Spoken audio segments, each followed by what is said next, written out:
धौलपुर गांव में गोपाल नाम का एक गरीब कुम्हार रहता था। वो अपने छोटे बेटे मोनू और पत्नी सविता के साथ मिट्टी के बर्तन और दिए बनाकर अपना गुजारा करता था। उसके बनाए हुए दिए इतने सुंदर और मजबूत होते कि आसपास के गांव से भी लोग खरीदने आते थे। लेकिन इस बार हालात थोड़े अलग थे।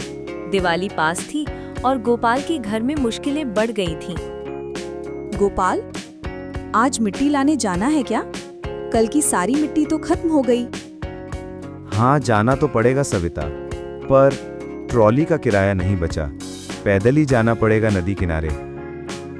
पिताजी, मैं भी चलूं? मैं मिट्टी ढो दूंगा। तू छोटा है बेटा, ये सब तेरा काम नहीं। पिताजी, मैं छोटा हूँ लेकिन कमजोर नहीं, मैं भी मदद करूंगा।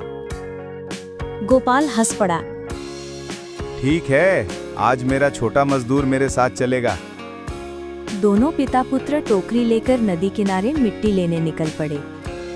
पिताजी, ये मिट्टी तो बहुत गीली है।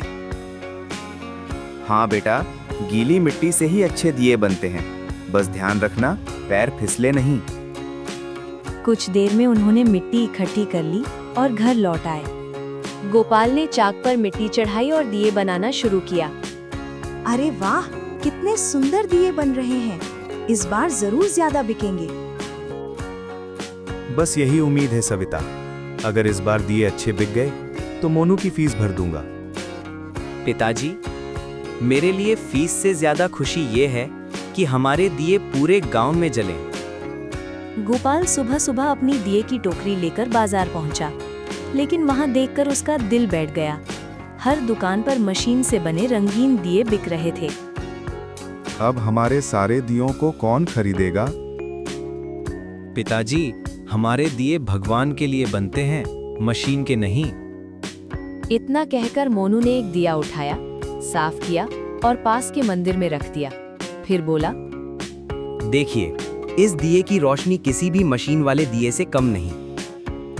मंदिर में आरती शुरू हुई। पुजारी ने वही दिया जलाया और पूरे मंदिर में उसकी लौ चमक उठी। लोग दिए देखकर रुकने लगे। भैया, ऐसे दिए कहाँ मिलेंगे? हमारे पास माँ जी, ये मेरे पिताजी बनाते हैं। धीरे धीरे भीड़ बढ़ने लगी। लोगों ने मशीन वाले दियों की बजाय गोपाल के हाथ के बनाए दिए खरीदने शुरू कर दिए। एक व्यापारी ने पास आकर कहा, भाई साहब, मुझे 500 दिए चाहिए, शहर के मेले के लिए। इतने सारे? मैं अकेला आदमी हूँ। पिताजी, हम दोनों मिलकर बना लेंगे, रात दिन काम करेंगे। गोपाल की आंखों में चमक आ गई। ठीक है बेटा, अब ये दिए सिर्फ मिट्टी के नहीं, हमारी मेहनत और उम्मीद के होंगे। इतना बड़ा ऑर्डर! गोपाल, अब तो हमारी किस्मत बदल जाएगी। किस्मत नहीं सविता, हमारे बेटे ने हमें उम्मीद दी है। पिताजी, इस बार मैं भी चाक घुमाऊंगा। अब तो तू पूरा कुम्हार बन गया है। तीनों ने मिलकर पूरी रात मेहनत की। सुबह होते होते सैकड़ों सुंदर दिए तैयार हो गए। 3 दिन बाद गोपाल के दिए पूरे मेले में चमक रहे थे। हर कोई उन्हीं दियों की तारीफ कर रहा था। गोपाल जी, आपके दिए सबसे ज्यादा बिके हैं। अगली दिवाली से पहले और 1000 दिए चाहिए। जरूर साहब, अब तो मेरे पास मेरा छोटा कलाकार भी है। कुछ महीनों बाद गोपाल ने मोनू मिट्टी कला केंद्र नाम से अपनी दुकान खोली।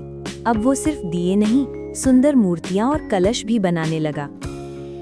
गांव में हर दिवाली उसके दिए ही जलते, क्योंकि उन दियों में सिर्फ मिट्टी नहीं, एक बेटे की मेहनत, एक पिता का विश्वास और एक माँ का आशीर्वाद भी जलता था।